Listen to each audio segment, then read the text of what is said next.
Namaskar दोस्तों, welcome to the Graduation Treasure, and the topic for this today's video lecture is hydrogenic wave function plots for 1s, 2s, 2p, 3s, 3p, 3d, that is graphical representation only. तो यहाँ पे हम बात करते हैं 1s, 2s, यहाँ पे s, p, d orbitals हैं। s ऑर्बिटल क्या होती है? हमारी स्फेरिकल सिमेट्रिकल होती है। ये हमारा न्यूक्लियस है। जैसे जैसे हम न्यूक्लियस से दूर जाते जाएंगे, हमारा जो इलेक्ट्रॉन का प्रेजेंट होना इन उसके आसपास प्रोबेबिलिटी उतनी ही कम होती जाएगी जितना दूर जाते जाएंगे। तो इस डिस्टेंस को हम आर से डिनोट करेंगे। For the case of S orbital spherically symmetrical है।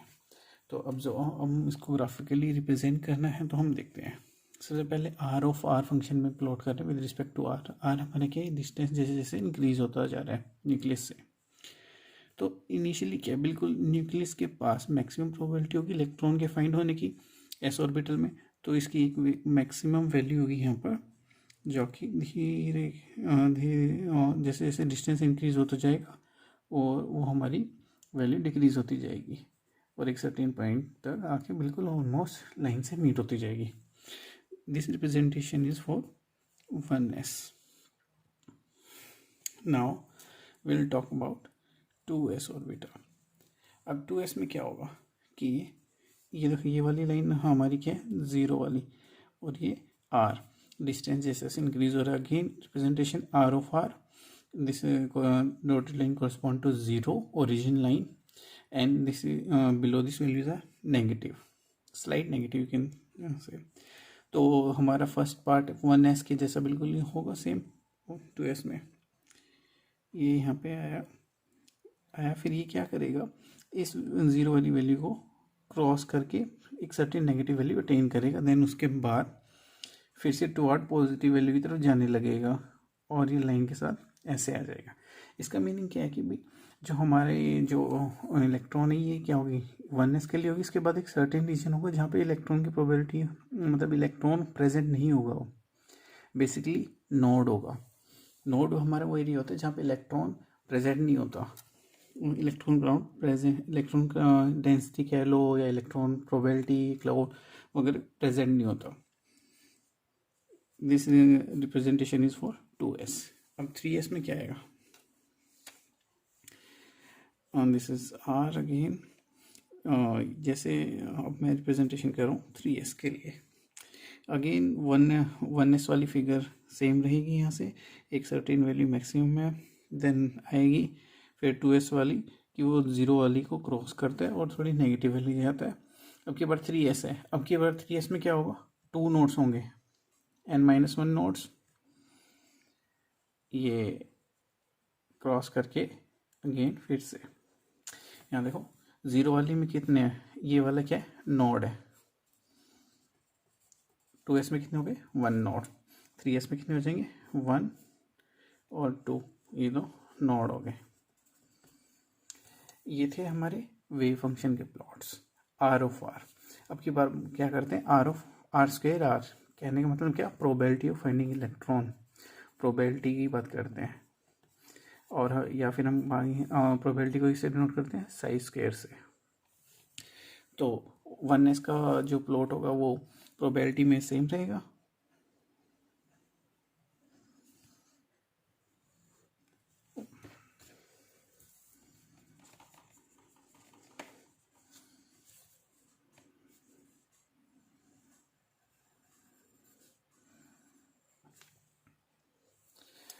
टू एस के लिए क्या होगा, जब भी हमारी कोई एक नेगेटिव वैल्यू होती है उसको दूसरी नेगेटिव वैल्यू से अप्लाई करेंगे। बेसिकली मीनिंग क्या करेंगे, उसका स्क्वायर करेंगे तो पॉजिटिव हो जाएगी।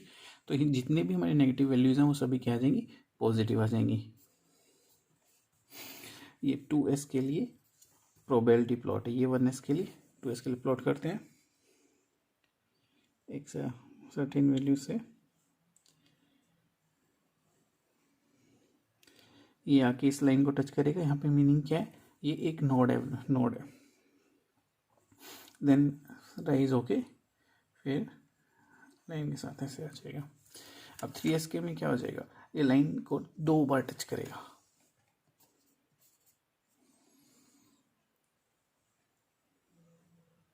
एक बार over 3 times।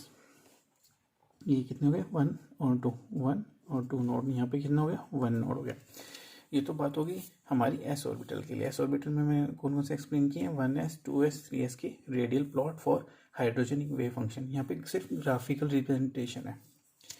आइए अब प्लॉट हम करते हैं पी ऑर्बिटल के लिए। पी ऑर्बिटल हमारी होती हैं जैसे कि ये एक्स वाई जेड एक्सिस होती है हमारी, एक्स एक्सिस के अलोंग, वाई के along, plus minus plus and negative, this X P X P Y P Z. तो हमारे पास 3 पी ऑर्बिटल होती हैं, 3 टाइप्स की। किसी में भी देख लो, ये मेरा न्यूक्लियस से या ओरिजिन को अगर मैं इसको कंसीडर करूँ तो जैसे जैसे ओरिजिन पे क्या बिल्कुल यहाँ पे इलेक्ट्रॉन है ही नहीं, क्योंकि हमारे पास क्या होता है नोडल प्लेन होता है जो बिल्कुल न्यूक्लियस से पास होता है, कि जहाँ पे इलेक्ट्रॉन होने की प्रेजेंट प्रोबेबिलिटी बिल्कुल ज़ीरो होती है। बिल्कुल इससे प्लेन से पास होता है जहाँ पे न्यूक्लियस प्रेजेंट है। जैसे जैसे उससे दूर जाते जाएंगे तो इलेक्ट्रॉन के होने की प्रोबेबिलिटी, जो ऑर्बिटल इलेक्ट्रॉन डेंसिटी है वो इंक्रीज होती जाएगी। एक सर्टेन वैल्यू तक इंक्रीज होने के बाद उससे आगे जाएंगे डिक्रीज हो जाएगी। तो हमारे पी के लिए भी प्लॉट ऐसे है। आर यहाँ पे ये वेव फंक्शन वाला है, हम इसको प्लॉट करेंगे टू पी के लिए। इनिशियली यहाँ क्या था, इलेक्ट्रॉन की होने की जो प्रोबेबिलिटी है फंक्शन है, जो भी इक्वेशन है वो क्या है 0 है। तो जो हम वेव फंक्शन के कॉरेस्पॉन्डिंग प्लॉट कर रहे हैं तो इनिशियली 0 से लेंगे, देन धीरे धीरे इंक्रीज होगी और एक इंक्रीज होते होते एक सर्टेन मैक्सिमम वैल्यू तक चली जाएगी। मैक्सिमम वैल्यू के बाद वो फिर से यहाँ पे आके मैक्सिमम वैल्यू अटेन कर ली, देन उसके बाद स्लाइटली डिक्रीज होती गई है।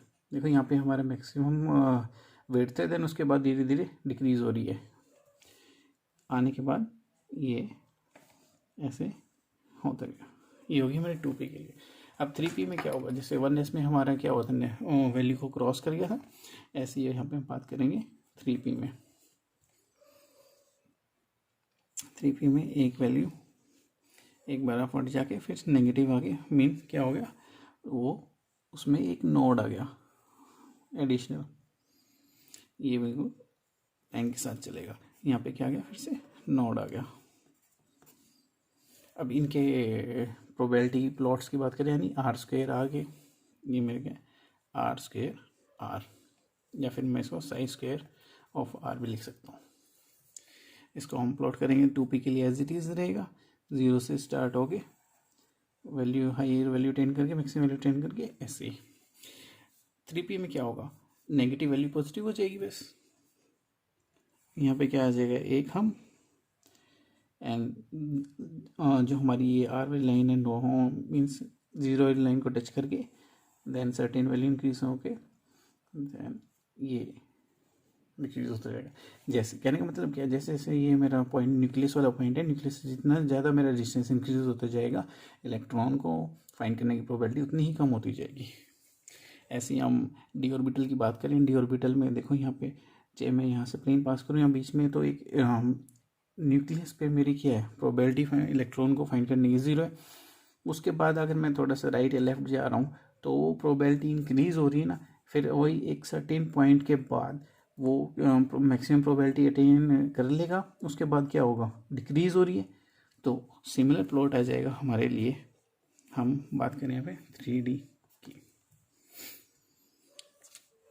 2p जैसा प्लॉट हो जाएगा। 0 से ये मेरा न्यूक्लियस है, ये आर है, जैसे जैसे इंक्रीज होता जा रहा है एक्स एक्सिस पे,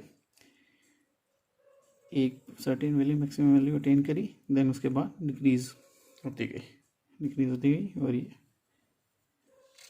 और इसका स्क्वायर प्लॉट जो प्रोबेबिलिटी वाला प्लॉट रहेगा वो भी सेम रहेगा।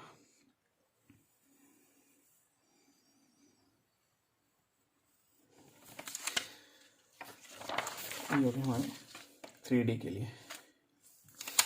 तो हमने इस वीडियो में क्या डिस्कस किया, hydrogenic wave function for 1s 2s 2p 3s 3p and 3D discuss किया फॉर ग्राफिकल रिप्रेजेंटेशन, जिसमें 1s की वेव फंक्शन के रिस्पेक्ट में और प्रोबेबिलिटी फंक्शन में दोनों प्लॉट, 2s में 3s में, ये 2p में, ये 2p के लिए 3p का प्रोबेबिलिटी प्लॉट, डी ऑर्बिटल में 3D, ये 3D के लिए। अगर कोई डाउट हो तो आप और कोई टॉपिक आप